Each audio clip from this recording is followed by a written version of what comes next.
Alright guys, welcome back to the channel. As always, I appreciate you taking time out of your day to check the videos out. I really do appreciate all of the continued support. It means a lot to me. We have more PlayStation news, rumors, and leaks to go over and discuss in this video, so before we dive into it, make sure you hit that like button to help this video out and show it your support, and if you are new to the channel, be sure to hit that subscribe button as well. The first topic we're covering has to do with Gran Turismo 7. Once again, I know that many of you are very excited for this title. There's no doubt that the marketing for Gran Turismo 7 is certainly in full swing. If you've been paying attention to the official PlayStation YouTube channel, you'll know that they've been releasing new videos seemingly on a weekly basis, sometimes multiple videos throughout any given week, and they're just really trying to get this game out there and make it known that, hey, Gran Turismo 7, the next mainline Gran Turismo game, is going to be out early next year, and there's no doubt that GT7 is going to be one of the biggest games that launches for PlayStation this generation. Believe it or not, GT is the best-selling series that PlayStation has. Some people might not be aware of that, but it's going to be an absolute juggernaut, and we have more behind-the-scenes videos. This is something that we've been seeing where the creator, Kazunori Yamauchi, talks about different aspects of GT7. And so this is reading from Push Square, where it says, Kazunori Yamauchi reckons that the PS5's extra bells and whistles afford GT7 a tangible level of realism, pointing out a few areas where this version of the game shines.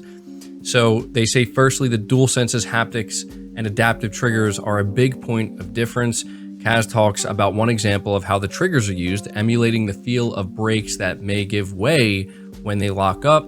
Next, he discusses how ray tracing in Scapes pushes the level of realism that much further, saying that the CGI look found in GT Sport is vastly improved upon with the advanced lighting tech. Finally, Kazunori says 4K HDR and 60 frames per second performance also enhanced the game, making it feel more realistic and achieving a natural feeling he's been chasing since the start. So I wanted to be sure to let you know about this because, you know, we look at GT7 and it is a cross-gen title, and there's no doubt that a lot of people were disappointed when they found out that GT7 was also coming to PS4, but listening to Kazunori Yamauchi talk about all the different ways they're taking advantage of the PS5, it's everything that we can expect. He's not saying anything too surprising, but just the way he articulates it, the way he talks about it, really does sound like there is a lot of care going into the PS5 version of GT7, and so I think that anybody who is planning to play this on the current gen hardware, I think that it's going to be a pretty great experience overall. At least that's what I'm taking away from this. But before we move on from GT7, we do have more info on the game, this time coming from PlayStation Universe, and it says fresh details on Polyphony Digital's upcoming PS4 and PS5 racer Gran Turismo 7 have surfaced via a game pamphlet in Japan, revealing a bunch of tidbits on vehicles, tuning options, licensing, scapes, and more.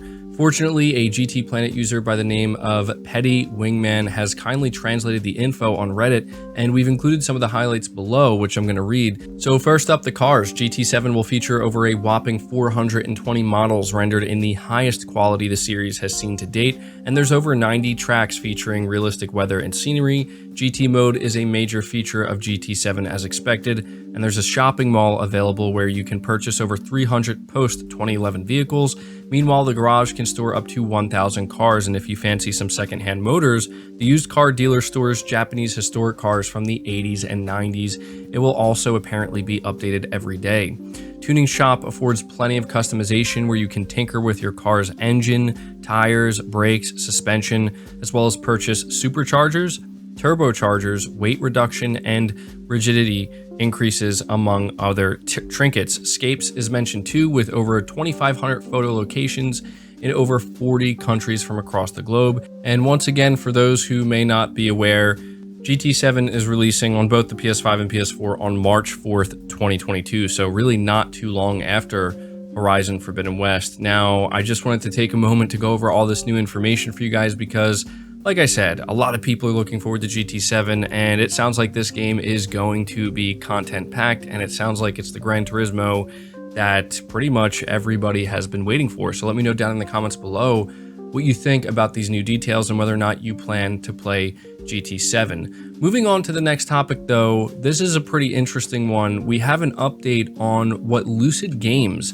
is potentially working on. Now this is important because as of right now, the only thing we're really thinking about when it comes to Lucid Games, unfortunately for some, is Destruction All-Stars. But we know that they're working on another game, and there were multiple rumors that this game is actually a new Twisted Metal. So this is reading a report from PlayStation Lifestyle, and it says Destruction All-Stars developer Lucid Games is working on an unannounced first-party flagship AAA IP for the PlayStation 5.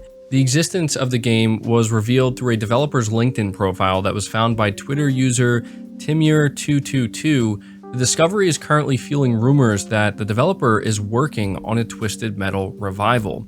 The AAA IP was announced on the LinkedIn profile of technical game designer Drew Williams Rostron, who worked at Lucid Games in that role from August 2020 until October 2021. The unannounced first-party flagship AAA IP would fit in nicely with the rumors that have suggested the developer is reviving the Twisted Metal franchise. There hasn't been a game in the franchise since the release of Twisted Metal on PlayStation 3 in 2012. Reports suggest that the new game will be a free-to-play title that is set to release in 2023 alongside the Twisted Metal live-action series in production at Sony Pictures Television. And so yeah, this is something that's certainly worth taking a moment to talk about here, because we did hear multiple reports from multiple different sources, credible sources at that a Twisted Metal revival is in the works at Lucid Games. Now, when you pair that up with what we're seeing here, you know, it's coming directly from Lucid Games, or, you know, somebody who worked at Lucid Games saying that they're working on a first-party flagship AAA IP. You know, it sounds exciting, I think, to a lot of PlayStation fans. A lot of PlayStation fans have been hoping for a long time that Twisted Metal would be revived, but there are also some concerns here, right? I think that people are feeling a little bit hesitant and nervous about the developer, that being Lucid Games.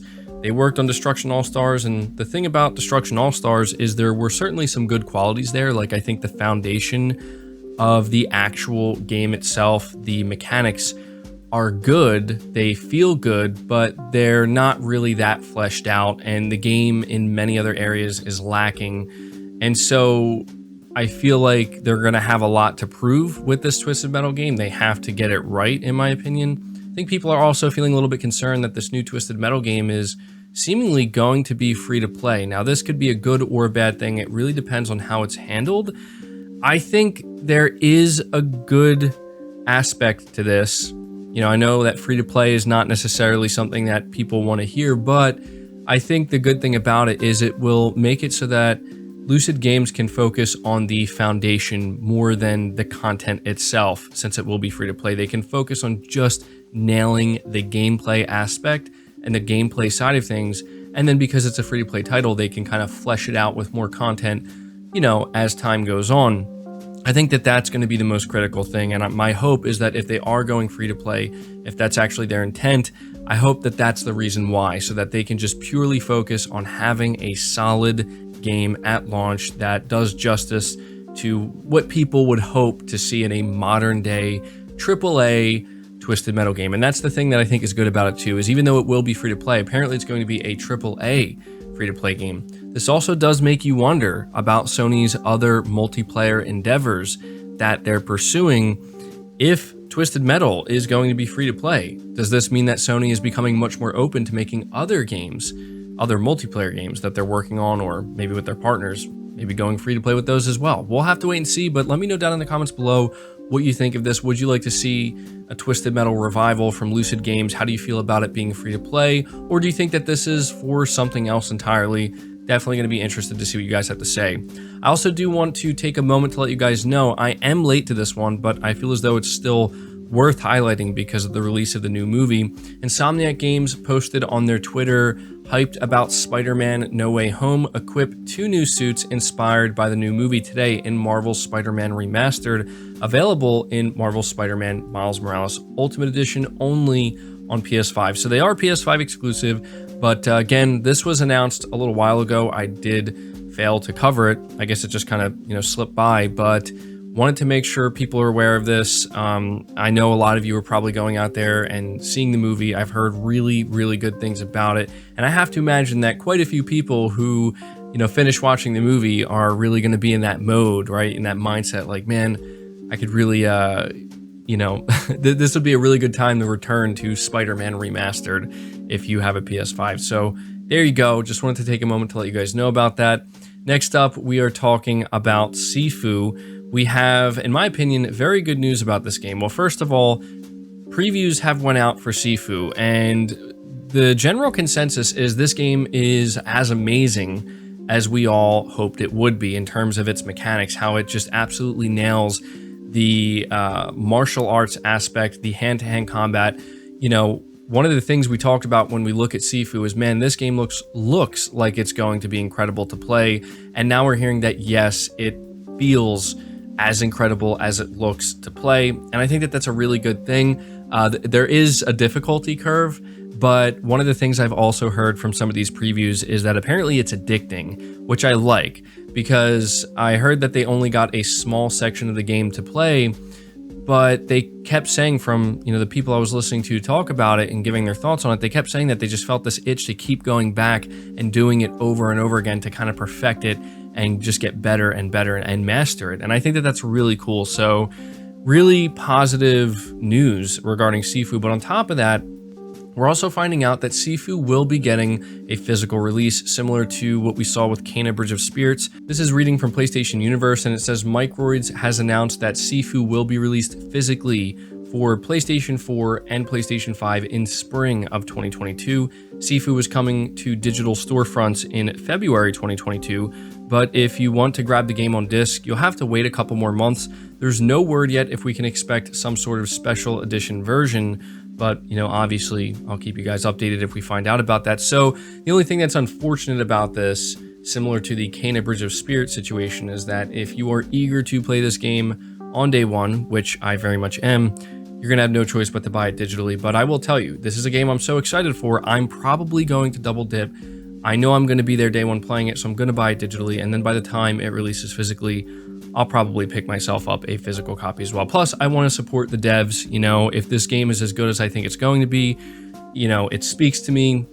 I want to be able to support them, so I'll have no problem doing that.